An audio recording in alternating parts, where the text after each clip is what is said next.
ईद के मौके पर आज सुबह एक बार फिर जोधपुर में जबरदस्त बवाल हुआ। ईद की नमाज के बाद फिर से हंगामा और पुलिस से झड़प। पुलिस ने भीड़ को खदेड़ने के लिए लाठीचार्ज किया और आंसू गैस के गोले भी छोड़े। जालौरी गेट चौक से दोनों समुदायों के झंडे उतारकर पुलिस ने अब तिरंगा लगा दिया है। हालात को काबू में करने के लिए भारी पुलिस बल तैनात। जोधपुर में माहौल और तनाव को देखते हुए एहतियातन इंटरनेट सेवाएं बंद कर दी गई हैं। संवेदनशील इलाकों में पुलिस कर रही है पेट्रोलिंग।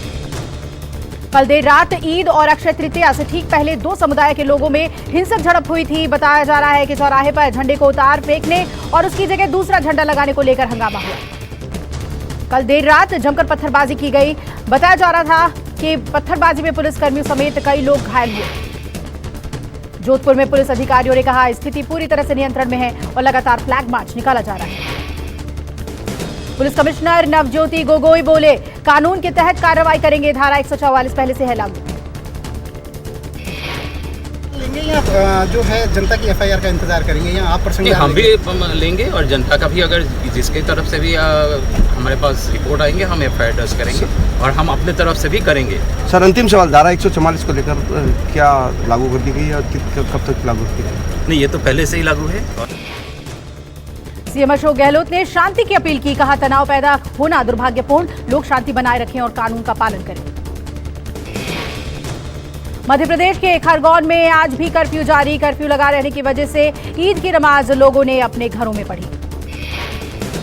खरगोन में अक्षय तृतीया और परशुराम जयंती पर किसी भी कार्यक्रम के आयोजन की अनुमति नहीं है। जिला प्रशासन और लोगों की बैठक के बाद लिया गया फैसला। खरगोन में हिंसा को देखते हुए 1000 से ज्यादा पुलिस कर्मियों की तैनाती की गई है। लोगों को शांति बनाए रखने की अपील की गई। ईद की नमाज के बाद अनंतनाग में झड़प की खबरें। प्रदर्शनकारियों ने सेना पर पत्थरबाजी की। अनंतनाग में स्थिति नियंत्रण में, इलाके में सुरक्षा और बढ़ाई गई। पुलिस के मुताबिक यह मामूली झड़प थी। परशुराम जयंती के मौके पर अहमदाबाद में कुछ असामाजिक तत्वों ने परशुराम के बैनर और पोस्टर फाड़े। सीसीटीवी में कैद हुई घटना।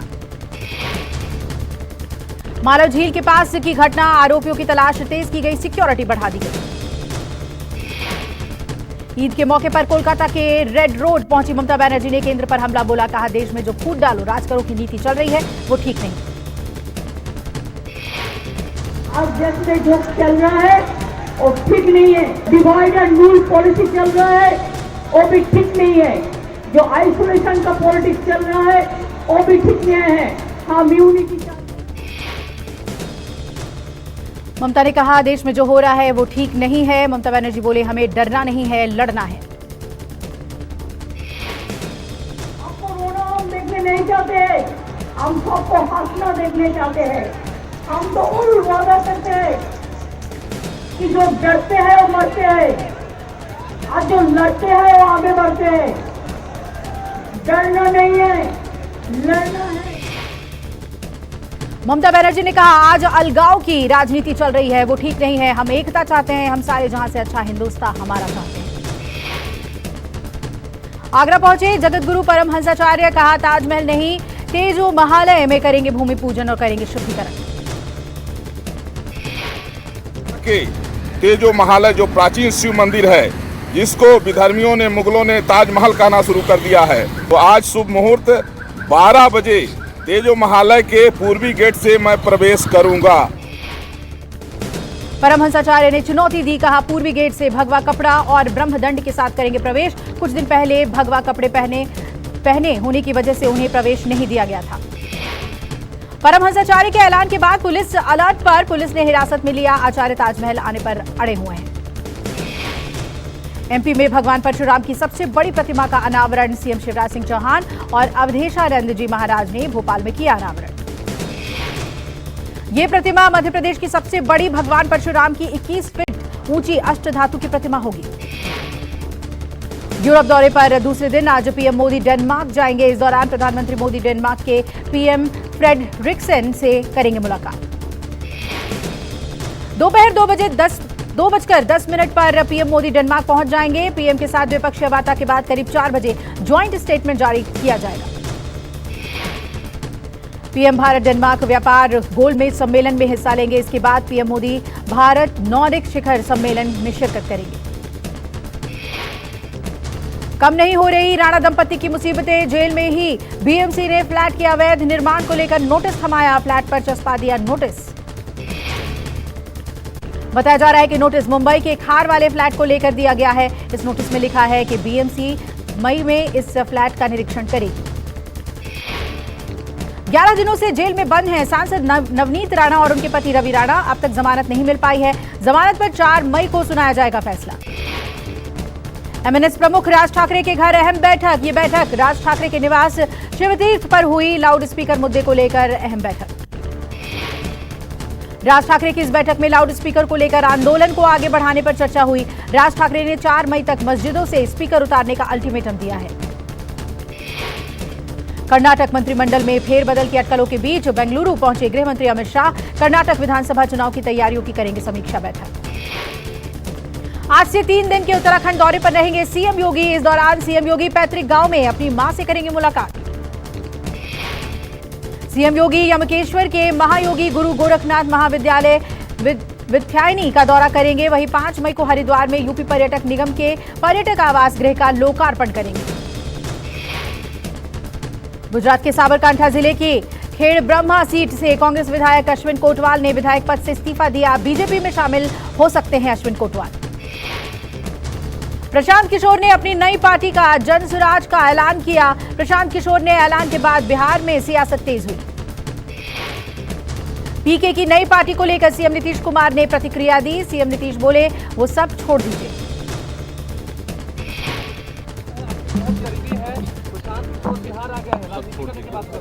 सवाल है, आपकी बेहद गरीबी है, प्रशांत किशोर बिहार आ गया है, राजनीति करने की बात कर रहे हैं। पीके की नई पार्टी पर जेडीयू नेता केसी त्यागी ने कहा, बिहार में किसी नए प्रयोग की आवश्यकता नहीं। 4 मई को संयुक्त किसान मोर्चा का एक प्रतिनिधिमंडल सिंघू बॉर्डर के नजदीक से लखीमपुर खीरी के लिए रवाना होगा। कई वरिष्ठ किसान नेता मौजूद रहेंगे। लखीमपुर जाने वाले प्रतिनिधिमंडल में एसकेएम की कोऑर्डिनेशन कमेटी के सदस्य होंगे। प्रस्थान से पहले राय में किसान प्रतिनिधिमंडल एक प्रेस कॉन्फ्रेंस भी करेंगे।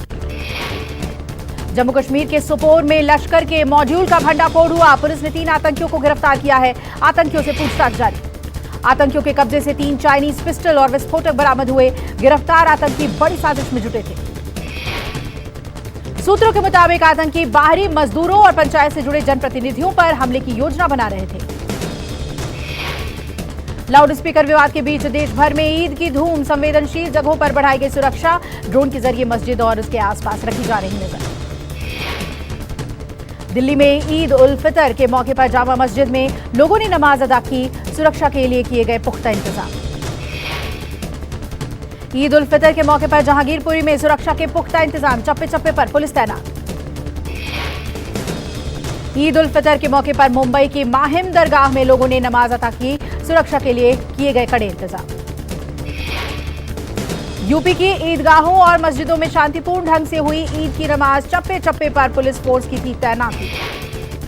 पीएम मोदी ने देशवासियों को ईद की दी बधाई। ट्वीट कर कहा, यह शुभ अवसर हमारे समाज में एकजुटता और भाईचारे की भावना को बढ़ाए। राष्ट्रपति रामनाथ कोविंद ने भी ईद की बधाई दी। कहा, भाईचारे को मजबूत करने का अवसर। कांग्रेस के पूर्व अध्यक्ष राहुल गांधी ने भी ट्वीट कर देशवासियों को ईद की मुबारकबाद दी। कहा, यह पावन पर्व प्रेम की भावना का संचार करे। रक्षा मंत्री राजनाथ सिंह ने ईद की बधाई दी। ट्वीट कर कहा, यह पर्व चारों ओर सुख, शांति और समृद्धि लाए। ईद उल फितर के मौके पर गांधी मैदान में आयोजित नमाज में शामिल हुए सीएम नीतीश कुमार। लोगों को दी ईद की बधाई। मुख्तार अब्बास नकवी के घर पहुंचे केंद्रीय स्वास्थ्य मंत्री मनसुख मंडाविया। नकवी को दी ईद की बधाई। ईद के मौके पर बीएसएफ ने अटारी वाघा बॉर्डर पर पाकिस्तानी रेंजर्स को दी शुभकामनाएं। मिठाइयों का हुआ आदान प्रदान। केरल के राज्यपाल आरिफ मोहम्मद खान ने नमाज अदा की। ईद उल फितर के मौके पर तिरुवनंतपुरम के चंद्रशेखरन नायर स्टेडियम में नमाज अदा की। बीजेपी नेता शहनवाज हुसैन ने नमाज अदा की। नई दिल्ली में संसद मार्ग मस्जिद में नमाज अदा की। कोलकाता में बारिश में भीगते हुए लोगों ने अदा की ईद की नमाज। रेड रोड पर बड़ी संख्या में लोगों ने नमाज अदा की।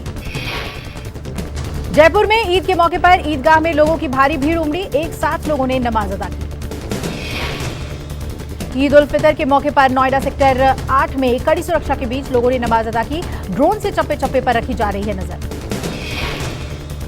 2.5 साल बाद किश्तवाड़ के चौगान मैदान में ईद की नमाज का आयोजन हुआ। हजारों की संख्या में लोगों ने ईद की नमाज अदा की। 2019 में आर्टिकल 370 हटने और कोरोना के चलते 2.5 साल बाद से नहीं हो रहा था नमाज का आयोजन।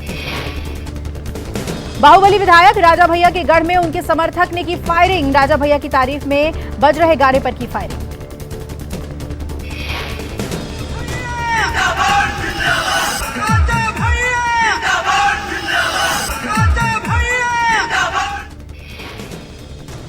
शख्स के राइफल से ताबड़तोड़ फायरिंग का वीडियो सोशल मीडिया पर हुआ वायरल वीडियो मनिकापुर के करेंटी का है। फायरिंग करने वाले शख्स की पहचान नहीं हो पाई है। कल के मुकाबले देश में कोरोना संक्रमण कम हुआ। 24 घंटे में 2,500 के करीब नए मरीज आए। स्वास्थ्य मंत्रालय के मुताबिक कल के मुकाबले 18% संक्रमण कम हुआ। 20 मरीजों ने एक दिन में दम तोड़ा। देश में एक्टिव मरीजों ने बढ़ाई चिंता। 19,000 से ज्यादा एक्टिव मरीज हैं। देश में 2 महीने के बाद संक्रमण दर 1% से ज्यादा। 20 राज्यों में कोरोना संक्रमण बढ़ा। दिल्ली, महाराष्ट्र समेत 6 राज्यों में 24 घंटे में 100 से ज्यादा नए मरीज आ रहे हैं।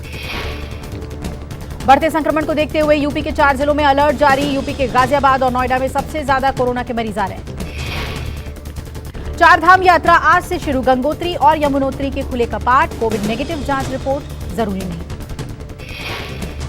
4 धाम पर नहीं होगी बेतहाशा भीड़। प्रदेश सरकार ने 4 धाम जाने वाले तीर्थयात्रियों की संख्या तय कर दी है। 45 दिन के लिए सिस्टम बना दिया है। बद्रीनाथ में रोजाना 15,000, केदारनाथ में 12,000, गंगोत्री में 7,000 और यमुनोत्री में 4,000 तीर्थयात्रियों की अनुमति दी गई है। 2 साल बाद धूमधाम से निकाली गई केदारनाथ यात्रा। बाबा केदार और मां गंगा की डोली ने किया अपने अपने धामों को प्रस्थान। ऋषिकेश में उमड़ी यात्रियों की भीड़। जम्मू के कठुआ में सुनार की दुकान में पिस्टल दिखाकर लूटपाट की गई। लूटपाट करके बदमाश हुए फरार। सीसीटीवी से मिले सुराग के बाद पुलिस एक्शन में आई। पुलिस ने 2 बदमाशों को गिरफ्तार कर लिया है। कुछ ही घंटों में हुई गिरफ्तारी। बुलंदशहर में अंतर्राज्यीय वाहन चोर गिरोह का हुआ पर्दाफाश। गैंग के 4 सदस्यों को पुलिस ने गिरफ्तार किया। आरोपियों के पास से चोरी की कई गाड़ियां बरामद हुई। आरोपी दिल्ली, एनसीआर समेत अलग अलग राज्यों में चोरी की घटना को अंजाम दे रहे थे। प्रेम प्रसंग के चलते एक युवक की पेड़ से बांधकर जमकर पिटाई की गई। घटना बांका की है। पिटाई से जुड़ा यह वीडियो सोशल मीडिया पर तेजी से वायरल हुआ। पिटाई कर रहे लोगों ने लड़की की फोटो वायरल करने का आरोप लगाया। गाजियाबाद में हिजाब पहनकर प्रदर्शन का वीडियो वायरल हुआ। गाजियाबाद के मोदी नगर में छात्राओं ने प्रदर्शन किया।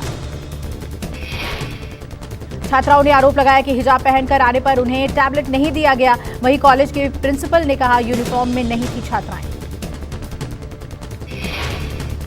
बाहरी दिल्ली में नाबालिग से गैंगरेप और हत्या मामले में एक और आरोपी गिरफ्तार। मुठभेड़ के दौरान पुलिस ने आरोपी को गिरफ्तार किया। गिरफ्तार आरोपी ने अपने साथियों के साथ मिलकर नाबालिग की गैंगरेप के बाद की हत्या। पूछताछ के दौरान आरोपी ने अपना जुर्म किया कबूल। अक्षय तृतीया के मौके पर वाराणसी में श्रद्धालुओं ने लगाई आस्था की डुबकी। हिंदू मान्यता में आज के दिन ही की जाती है भगवान विष्णु की पूजा। रूस के सरकारी मीडिया में न्यूक्लियर हमले का जारी किया गया ट्रेलर। ब्रिटेन का नामो निशान मिटाने की दी गई धमकी।